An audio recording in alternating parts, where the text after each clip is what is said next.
आज हम लोग 12th स्टैंडर्ड का एक कॉन्सेप्ट पढ़ेंगे, इलेक्ट्रिक फील्ड। उस कॉन्सेप्ट से एक क्वेश्चन जनरेट किया जा सकता है कि दो चार्ज एक दूसरे के बगल में रखे हुए हैं और एक दूसरे से कुछ दूरी पर रखे हुए हैं, और दोनों चार्ज एक दूसरे पर फोर्स कैसे एग्जिस्ट करता है इसके बारे में हम लोग पढ़ेंगे। How two charges exert force on each other.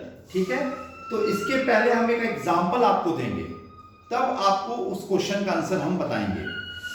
अगर आप किसी फैन को ऑन करते हो, अगर आप किसी फैन को ऑन करते हो और उस फैन के बगल में पीस ऑफ पेपर रखा हुआ है, उस फैन के बगल में पीस ऑफ पेपर रखा हुआ है, तो पीस ऑफ पेपर क्या करेगा? अपने प्लेस से हट जाएगा, अपने प्लेस से डिस्प्लेस हो जाएगा।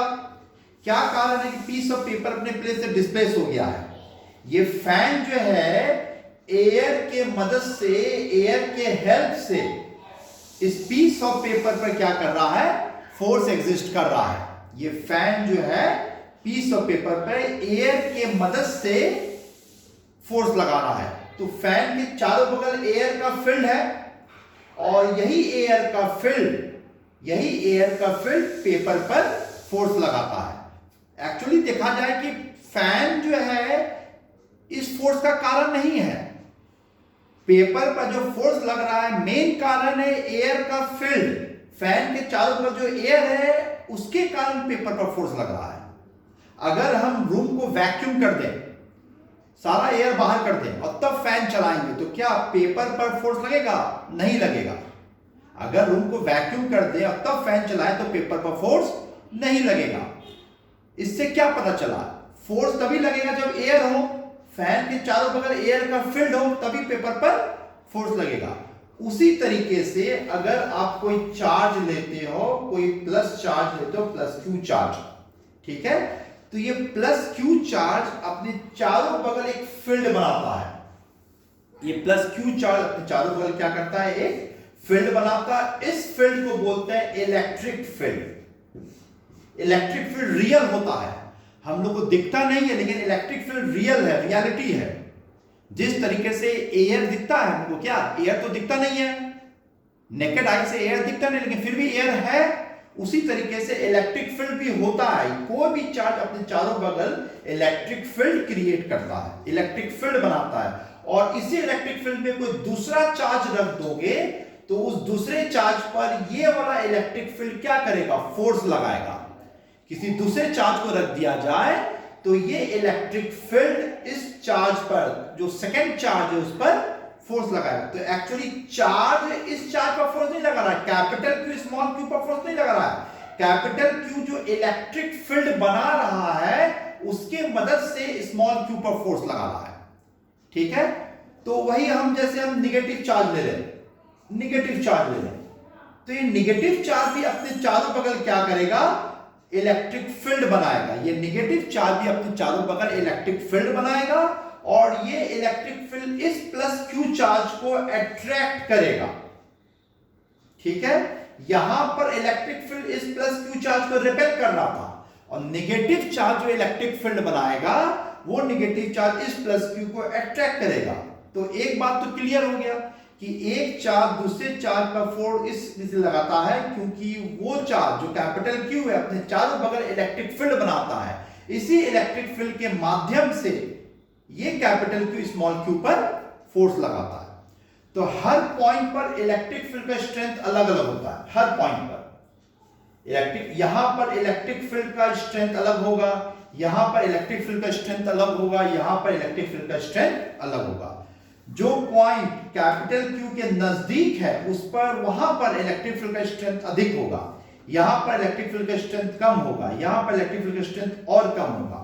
तो किसी पॉइंट पर इलेक्ट्रिक फील्ड के स्ट्रेंथ को बोला जाता है इलेक्ट्रिक फील्ड इंटेंसिटी। क्या बोलते हैं हम लोग? इलेक्ट्रिक फील्ड इंटेंसिटी बोलते हैं। इस पॉइंट पर इलेक्ट्रिक फील्ड इंटेंसिटी अधिक होगा, इस पॉइंट पर इलेक्ट्रिक फील्ड इंटेंसिटी का वैल्यू कम होगा, इस पॉइंट पर इलेक्ट्रिक फील्ड इंटेंसिटी वैल्यू और कम होगा।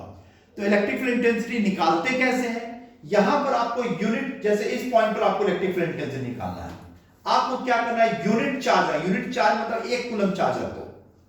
यहां पर आप 1 कूलम चार्ज रख दो, तो तो इस 1 कूलम चार्ज पर जितना फोर्स लगेगा, ये कैपिटल Q इस 1 कूलम चार्ज पर जितना फोर्स लगाएगा 1 कूलम चार्ज पर, उसी फोर्स के मान को हम लोग इलेक्ट्रिक फील्ड इंटेंसिटी कहते हैं। उसी फोर्स के वैल्यू को, मानो इस 1 कूलम चार्ज पर फोर्स लग रहा है 2 न्यूटन, तो इलेक्ट्रिक फील्ड इंटेंसिटी हो जाएगा 2 न्यूटन पर कूलम। मानो इस 1 कूलम चार्ज पर फोर्स लग रहा है 4 न्यूटन, तो इलेक्ट्रिक फील्ड इंटेंसिटी हो जाएगा 4 न्यूटन पर कूलम। ठीक है। अब एक बात हम आपसे पूछेंगे, मानो हम 1 कूलम चार्ज नहीं रखे, 1 कूलम से ज्यादा रखे हैं, कोई Q0 चार्ज रखे हैं, ये Q0 2 कूलम 3 कूलम 4 कूलम कुछ भी हो सकता है।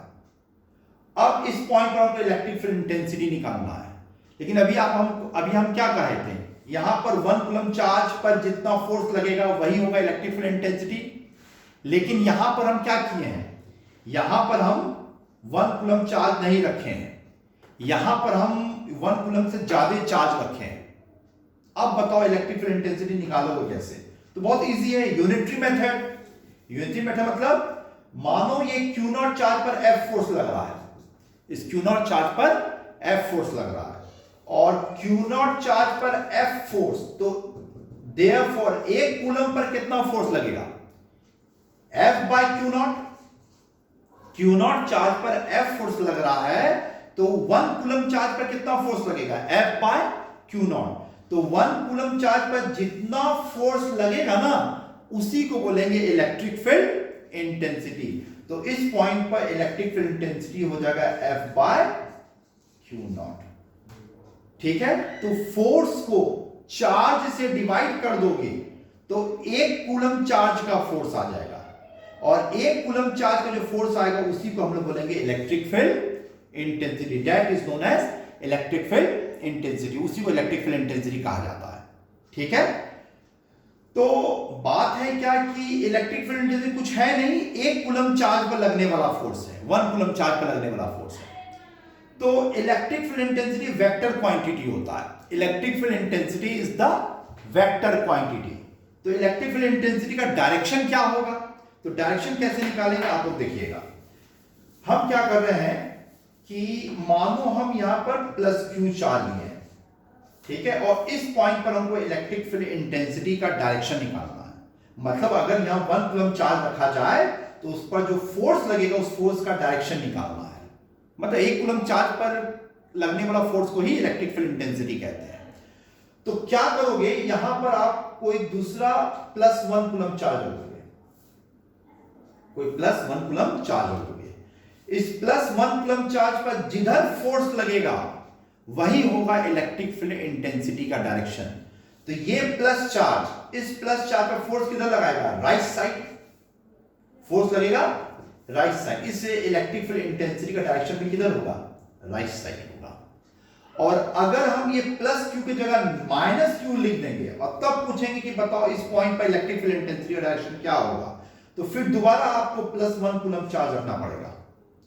अब बताओ ये माइनस Q चार्ज इस प्लस 1 कूलम चार्ज पर फोर्स किधर लगाएगा?